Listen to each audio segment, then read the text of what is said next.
নমস্কার বন্ধুরা, welcome back to my channel Champa রান্নাঘর। আজকেরে আমি কিছু কাতলা মাছ নিয়ে নিয়েছি আর মাছগুলোকে ধুয়ে পরিষ্কার করে নিয়েছি।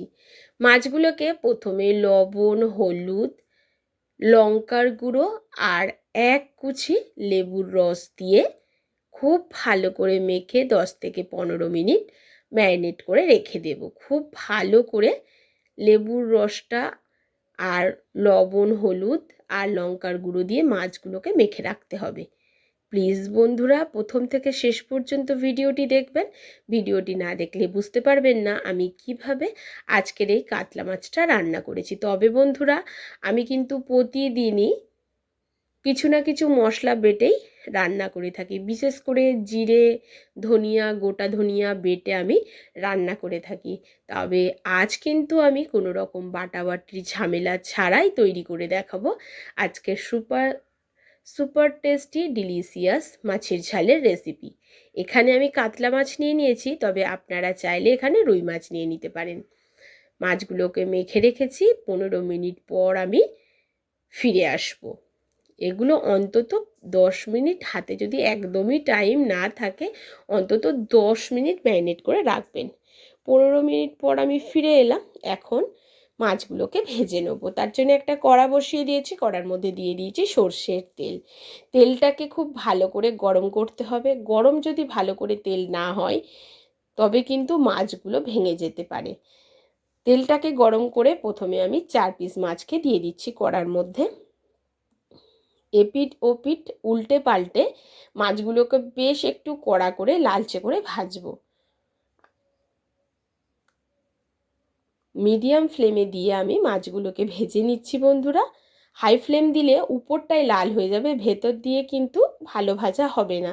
তার জন্যে মিডিয়াম ফ্লেমে দিয়ে মাছগুলোকে ভেজে নেবেন। এবারে এই 4 পিস মাছ ভাজা হয়ে গেছে। এই 4 পিস মাছকে আমি তুলে নিচ্ছি। আরও যে কটা মাছ আছে এই মাছ কটা তুলে নিয়ে সে কটাকেও আমি একই পদ্ধতিতে ভেজে নেব।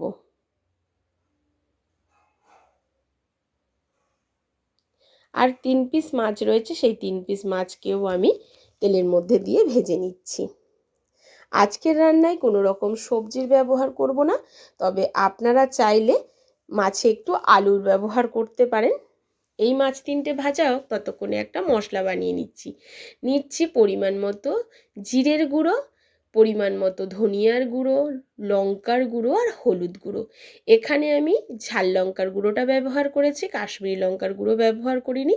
তবে আপনারা চাইলে এখানে কাশ্মীরি লঙ্কার গুঁড়োটা ব্যবহার করতে পারেন। গুঁড়ো মশলাকে জল দিয়ে কিছুক্ষণের জন্য একটু ভিজিয়ে রাখছি। খুব ভালো করে ভিজিয়ে রাখলাম। ততক্ষণে এই 3 পিস মাছও কিন্তু আমার বেশ ভাজা হয়ে গেছে লালচে করে।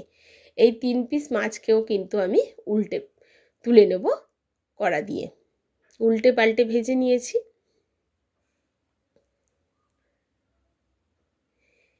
আজ আমি যেভাবে এই মাছের ঝালের রেসিপিটি আপনাদের সঙ্গে শেয়ার করছি বন্ধুরা, এইভাবে অন্তত বাড়িতে একবার বানিয়ে খেয়ে দেখবেন।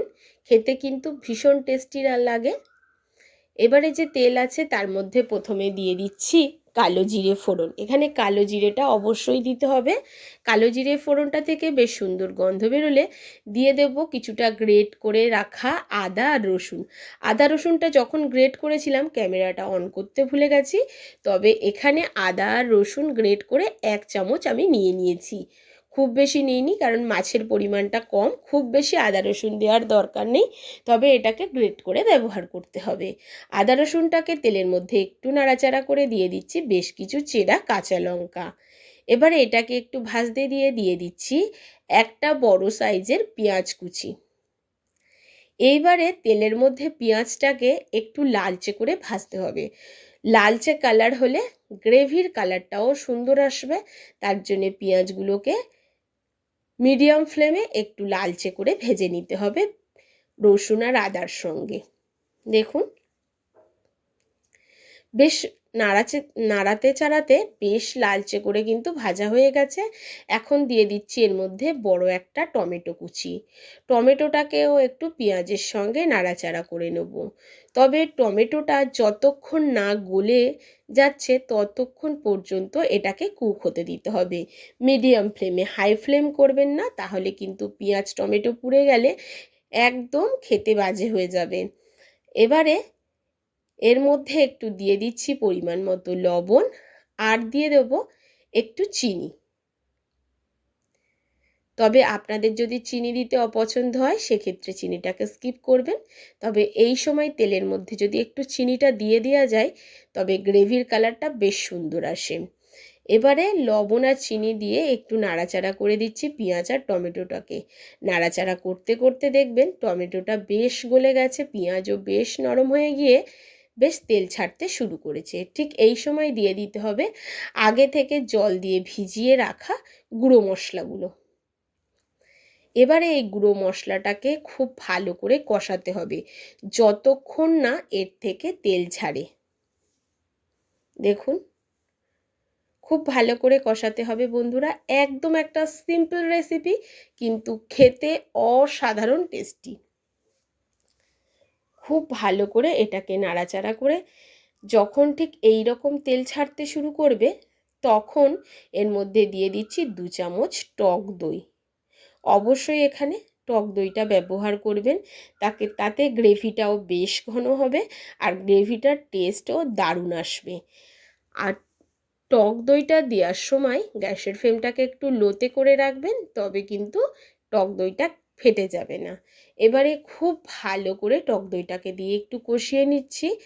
কষানোর পরে যখন ঠিক গ্রেভির কালারটা এইরকম আসবে আর তেল ছাড়তে শুরু করবে তখনই ভাববেন গ্রেভিটা কিন্তু বেশ সুন্দরভাবে কষানো আমার হয়ে গেছে। এখন যে ভেজে রাখা মাছগুলোকে আমি ভেজে রেখেছিলাম সেগুলোকে এই কষা মশলার মধ্যেই দিয়ে দিতে হবে। এবারে মশলার মধ্যে ভাজা মাছগুলোকে একটু নাড়াচাড়া করে দিচ্ছি। একদম শুকনো শুকনো করে আমি রান্না করব, কোনো রকম খুব বেশি ঝোল আমি রাখছি না। তবে আপনারা যদি একটু ঝোল ঝোল রাখতে চান এই সময় একটু জল অ্যাড করবেন, 1 বাটি মতো জল অ্যাড করবেন। তবে আমি কিন্তু একদম এইরকম শুকনো রান্না করব, তার জন্যে এই মশলার সঙ্গে একটু কষিয়ে নিয়ে সামান্য একটু জল দেব। হাফ বাটিও নয়, হাফ বাটির থেকে কম, বাটিটা বেশ ছোট। আপনি যদি চামচে ধরতে যান ওই ধরুন 4 থেকে 5 চামচ জল দিয়ে দিয়েছি, যাতে গ্রেভির সাথে মাছগুলো একটু ফুটে যায় আর তলাটায় মাছের তলাতে ধরে বা লেগে না যায়, তার জন্যে জলটা ব্যবহার করলাম। আর গ্যাসের ফ্লেমটাকে এই সময় লোতে রেখেছি। প্রায় 1.5 মিনিট থেকে 2 মিনিট ফোটানোর পর মাছগুলো দিয়ে আমি দিয়ে দিচ্ছি গরম মশলার গুঁড়ো। গরম মশলার গুঁড়োটা দিয়ে মাছের সঙ্গে একটু নাড়াচাড়া করে দিলাম, দিয়ে এইগুলোকে এক পিঠ করে উল্টে নেব।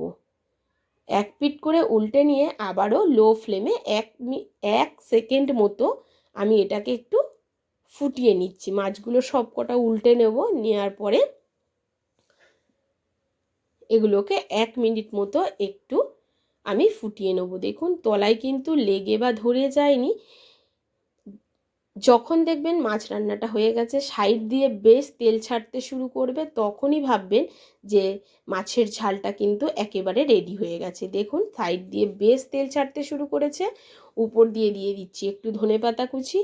এখন আমাদের মাছের ঝালটা একেবারে রেডি হয়ে গেছে। কি বন্ধুরা, বিনা ঝামেলায় হলো না একটা সুপার টেস্টি মাছের ঝালের রেসিপি? এইভাবে একবার মাছের ঝাল বানিয়ে খেয়ে দেখবেন বন্ধুরা, তারপরে আমাকে কমেন্ট করে জানাবেন। এখন একটা পাত্রে তুলে নিয়েছি আর আপনাদেরকে সামনে দিয়ে দেখাচ্ছি। কালারটা যেমন সুন্দর এসছিল, খেতেও ছিল ভীষণ টেস্টি। ভাত দিয়ে খান, পোলাও দিয়ে খান, ফ্রাইড রাইস দিয়ে খান, খেতে লাগবে অসাধারণ। একটা সাধারণ রেসিপি এইভাবেই তৈরি হয়ে যায় অসাধারণ। নমস্কার বন্ধুরা।